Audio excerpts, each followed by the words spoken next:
Jai Opetaia stops David Nyika, who was overmatched and overwhelmed. Or you could say it was too much, too soon. Hello, fight fans. Coach Nathan of Champ 7 Power Boxing Series back at you again with a brand new year of Fistic Fight recaps. And this one, starting the new year, is that of the recently concluded IBF World Cruiserweight title defense from Jai Opetaia, who is now 27 wins, 0 defeats, with 20 knockouts. And that was over the game but overmatched former Olympic bronze medalist and challenger David Nyika. And that was a brutal fourth round demolition style knockout. Nika's record is now 10 wins, 1 defeat, with 9 by way of knockout. Now that was an exciting fight.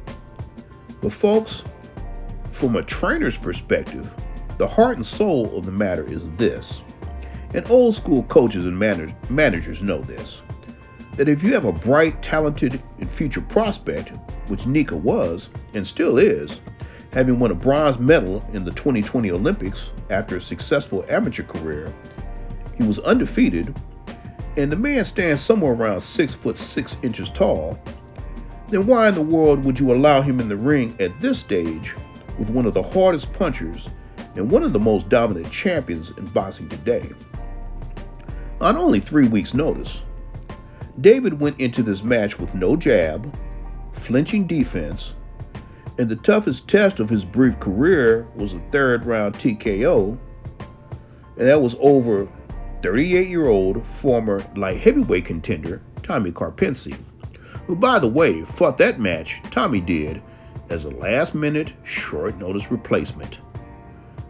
No offense to Karpency, but he was well past his prime, so it didn't matter really even if he had 3 months to train. He probably would have still lost.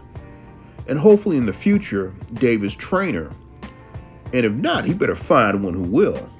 And that's teach him how to use his height and reach by developing a long, stiff jab to set up his combinations and power punches, aka Teofilo Stevenson.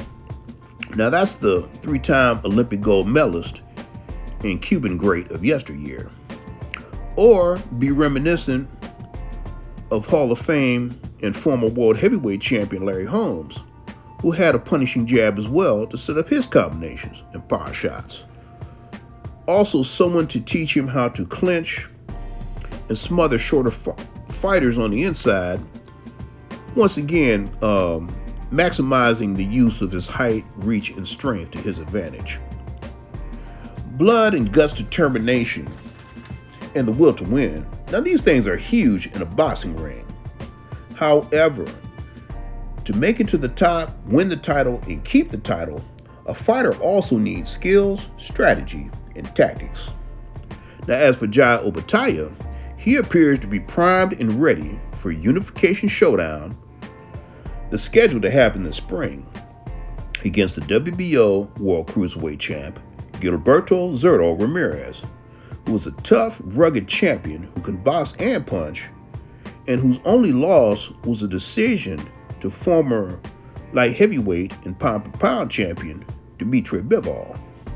And I believe when this fight does go down, it could very well be one of the top fights of this year of 2025. So that completes my analysis on this one, folks. But don't forget, for elite boxing instruction, elite boxing analysis, and elite boxing philosophy, click that like and notification button, share and subscribe to Champ 7 Part Boxing Series at nschamp7.com.